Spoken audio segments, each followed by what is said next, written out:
নমস্কার বন্ধুরা, পম্পার কিচেনে আপনাদের সকলকে স্বাগত। আজ বানাবো ভাজা পুলি পিঠা। একজন বন্ধু আমাকে এই ভাজা পুলি পিঠা বানানোর রিকোয়েস্ট করেছিলেন, তাই আজকের এই পিঠার রেসিপিটা আপনাদের সাথে শেয়ার করছি। আরও নতুন নতুন রেসিপি যদি দেখতে চান তাহলে আমাকে কিন্তু কমেন্ট করে জানাতে পারেন, চেষ্টা করব সেই রেসিপিগুলো আপনাদের সাথে শেয়ার করার। তো যাই হোক, দুধ পুলি তো আমরা সবসময় বানিয়ে থাকি, কিন্তু এই ভাজা পুলি পিঠের স্বাদ কিন্তু একদমই আলাদা হয়, দুর্দান্ত টেস্ট হয়। তাহলে চলুন আজকের এই ভাজা পুলি পিঠের রেসিপিটা দেখে নেওয়া যাক। আজকের ভাজা পুলি পিঠে বানানোর জন্য দেখুন, এখানে আমি ময়দা নিয়েছি এই বাটির 1 বাটি, দিয়ে দেবো সামান্য পরিমাণে লবণ। এবার ময়ামের জন্য 2 থেকে 3 চামচ আমি সাদা তেল দিয়ে দেবো। তেলটা একটু বেশি দেবেন, 2 থেকে 3 চামচ দিলেই হবে। তেলটা একটু বেশি হলে কি হয়, এটা কিন্তু যে ভাজা পুলি পিঠে বানাবো খুব খাস্তা হবে আর দুর্দান্ত খেতে হবে। তো যাই হোক, তেলটা দেওয়ার পর এই ময়দার সাথে তেলটাকে কিন্তু খুব ভালোভাবে এইরকম ডলে ডলে মিক্সড করতে হবে। দেখুন এটাকে কিভাবে আমি ময়াম করেছি, এই দেখুন হাত দিয়ে মুঠো করবেন, দেখবেন এইভাবে মুঠি হয়ে যাবে, আর চাপ দিলে কিন্তু তবেই ভাঙবে। তো এইভাবে কিন্তু ময়ামটা করতে হবে। দেখতেই পাচ্ছেন কেমন হয়েছে। যত ময়াম ভালো করবেন ততই কিন্তু এই ভাজা পুলি পিঠের টেস্ট দুর্দান্ত হবে। তো যাই, এবার আমি এখানে জল ব্যবহার করব। জলটা একেবারে খুব বেশি দিয়ে দেবেন না, অল্প অল্প দেবেন আর খুব ভালোভাবে মিক্সড করবেন। জল যদি বেশি পড়ে যায় তাহলে কিন্তু ময়দা আবার লাগবে, তো তার ফলে কি হয়, টেস্ট কিন্তু খুব একটা ভালো হয় না। তাই অল্প অল্প জল দেবেন আর এটাকে খুব ভালোভাবে মিক্সড করবেন। এটা মিক্সড করার পর আমি আপনাদের দেখাচ্ছি মিশ্রণটা কেমন হবে। দেখুন মিশ্রণটা কিন্তু একদম রেডি হয়ে গেছে। আর কেমন হয়েছে দেখুন, আমি দেখাচ্ছি। দেখুন এই দেখুন, খুব টাইট নয় আবার খুব নরম নয়, একটু মোলায়েম করে মাখতে হবে। এবার দেখুন একটু উপর থেকে আমি তেল এইভাবে প্রলেপ করে লাগিয়ে দেব। এইভাবে যদি একটু তেলের প্রলেপ লাগিয়ে দেন তাহলে কিন্তু এই মিশ্রণটা খুব নরম থাকবে আর খুব মোলায়েম হবে। এবার এটাকে ঢাকা দিয়ে আমি কিছুক্ষণ রেস্টে রেখে দেব। এবার দেখুন গ্যাসটা জ্বেলে দিয়ে একটা কড়া বসিয়ে দিয়েছি, কড়াটা একটু গরম করে নিয়েছি। এবার দেখুন এখানে 1 বাটি আমি নারকেল কুড়নো দিয়ে দিলাম। এবার দেখুন এই বাটি মাপ করে 1 বাটি আমি খেজুরের গুড় দিয়ে দিলাম।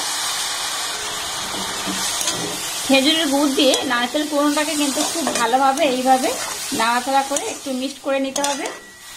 আচ্ছা, যেহেতু আমি নারকেলের পুর বানাচ্ছি তাই দেখুন এখানে আমি 1 চামচ মিল্ক পাউডার মানে গুঁড়ো দুধ দিয়ে দিলাম।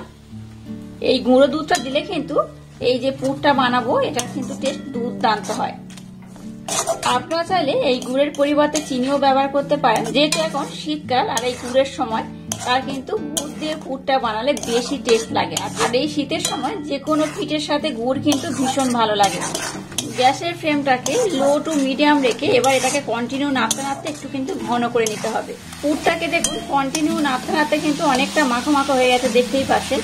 একদম শুকনো করে নেবেন না, একটু মাখো মাখো হবে, এইরকমই হবে। এই পর্যায়ে এখানে আমি দিয়ে দেবো একটু এলাচ পাউডার। এলাচ পাউডার দিলে কিন্তু স্মেলটা দুর্দান্ত হয়। তো যাই হোক, এলাচ পাউডার দিয়ে এটাকে একটু নাড়াচাড়া করে নেবো। এই পুরটা বানাতে কিন্তু খুব বেশি সময় লাগে না, খুব কম সময়ে বানানো হয়ে যায়। দেখুন আজকের পুরটা কিন্তু আমার একদম রেডি হয়ে গেছে। আমি আর বেশি ঘন করব না, কারণ এটা যখন ঠান্ডা হবে আগে থেকে কিন্তু একটু জমে যাবে। এবার আমি গ্যাসটাকে বন্ধ করে দেবো আর পুরটা দেখুন একদম রেডি হয়ে গেছে, দেখতেই পাচ্ছেন কত সুন্দর হয়েছে। তো যাই হোক, এবার আমি গ্যাসটাকে বন্ধ করে দিলাম। 10 মিনিট পর আমি আবার ফিরে এলাম। দেখুন মিশ্রণটা কেমন হয়েছে। মিশ্রণটা কিন্তু আগের থেকে বেশ অনেকটাই সফট হয়ে গেছে, দেখতেই পাচ্ছেন কেমন হয়েছে। যাই হোক, আর একবার এটাকে আমি হাত দিয়ে খুব ভালোভাবে মেখে নেব। দেখুন এটাকে আমি খুব ভালোভাবে মেখে নিয়েছি। এবার আমি এটাকে দেখুন লেচি কেটে নেব। এটা থেকে লেচি কিভাবে কাটছি দেখুন, খুব বড় নয় খুব ছোট নয়, লেচিগুলো কিন্তু এইরকমই হবে। খুব ছোট আবার করতে যাবেন না, আবার খুব বড়ও করবেন না। এইরকম লেচি কাটলে কি হবে, আজকে যে ভাজা পুলি পিঠেগুলো বানাবো সেগুলো কিন্তু দেখতে খুব সুন্দর হবে। তো প্রথমে আমি লেচিগুলো সব কেটে নেব। এবার দেখুন লেচিগুলোকে এইভাবে আমি গোল করে নেব। লেচিগুলোকে গোল করে এইভাবে কিন্তু বাটি করে নেবেন। যেমন করে আমরা পুলি পিঠে বানাই সেইভাবে আমি আজকে পুলি পিঠেটা ভেজে দেখাবো আপনাদের। একজন বন্ধু আমাকে রিকোয়েস্ট করেছিলেন যে ভাজা পুলি পিঠের রেসিপি শেয়ার করার জন্য, তো সেই বন্ধুর রিকোয়েস্ট রাখার জন্য কিন্তু আমি আজকে এই রেসিপিটা বানাচ্ছি। তো যাই হোক, দেখুন এইভাবে এটাকে আমি একটু বাটির মতো শেপ দিয়ে দিয়েছি। এবার দেখুন যে পুরটা বানিয়েছিলাম পুরটা নিয়ে নিয়েছি। পুরটা আপনারা কম বেশি করে দিতে পারেন। পুরটা দিয়ে এবার এটাকে আমি মুড়ে নেব। কিভাবে মুড়ছি দেখুন, নানা রকম ডিজাইন করে কিন্তু এগুলোকে মুড়তে পারেন। তো আপনাদের যেমন পছন্দ হবে সেই রকম ডিজাইন বা শেপ দিয়ে মুড়তে পারেন। আমি কিভাবে মুড়ছি দেখুন। দেখুন এইভাবে কিন্তু একটু মুড়ে মুড়ে দিলেই হবে। দেখুন কিভাবে মুড়ছি, খুব কিন্তু সহজ, খুব একটা সময়ও লাগে না, আর দেখতেও খুব সুন্দর হয়। এইভাবে মুড়ে দেখবেন অপূর্ব দেখতে হয়। এই দেখুন কত সুন্দর দেখতে হয়েছে, দেখতেই পাচ্ছেন। আমরা চাইলে কিন্তু অন্যরকম শেপ করেও বানাতে পারেন। দেখলেন তো কত সুন্দর দেখতে হয়েছে। আর এইভাবে আমি সবগুলোকে প্রথমে খুব ভালোভাবে মুড়ে নেব। তো আমি আপনাদের আর একটা দেখিয়ে দিচ্ছি। আবারও দেখুন আমি বাটি করে নিয়েছি, আর এর মধ্যে পুরটা দিয়ে দিলাম। পুরটা কিন্তু আপনারা কম বেশি করে দিতে পারেন। দেখুন আমি আর একটা দেখিয়ে দিচ্ছি কিভাবে মুড়ছি। দেখুন একটু লক্ষ্য করলেই বুঝতে পারবেন, খুব সহজে কিন্তু এইভাবে মোড়া হয়ে যায়, আর দেখতেও লাগে খুব সুন্দর। আর এইভাবে কিন্তু সবগুলোকে আমি খুব সুন্দর করে বানিয়ে নেব।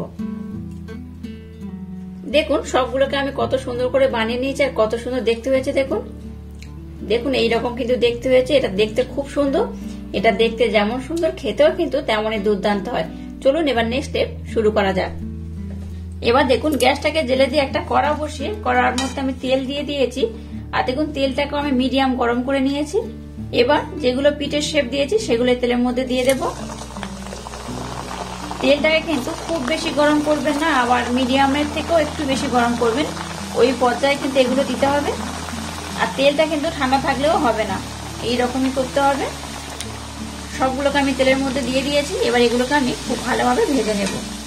গ্যাসের ফ্লেমটাকে একদম লো রেখে কিন্তু এগুলো ভাজবেন, নতবা কিন্তু খুব তাড়াতাড়ি এগুলো পুড়ে যেতে পারে। তাই গ্যাসের ফ্লেমটাকে লো রেখে এগুলোকে ভাজতে হবে। দেখুন এই ভাজা পুলি পিঠেগুলোকে আমি কত সুন্দর করে ভেজে নিয়েছি দেখুন, আর কত সুন্দর কালারটা এসছে দেখুন। আচ্ছা আপনারা চাইলে কিন্তু আর একটু লাল করেও ভাজতে পারেন, তবে বেশি লাল করতে যাবেন না। এইরকম কালার হলে কিন্তু দেখতে খুব সুন্দর লাগে, খেতেও দুর্দান্ত হয়, ভীষণ মুচমুচে, ভীষণ ক্রিস্পি হয়। যাই হোক এটা কিন্তু আমি খুব ভালোভাবে ভেজে নিয়েছি। এবার এগুলোকে আমি উঠিয়ে নেব।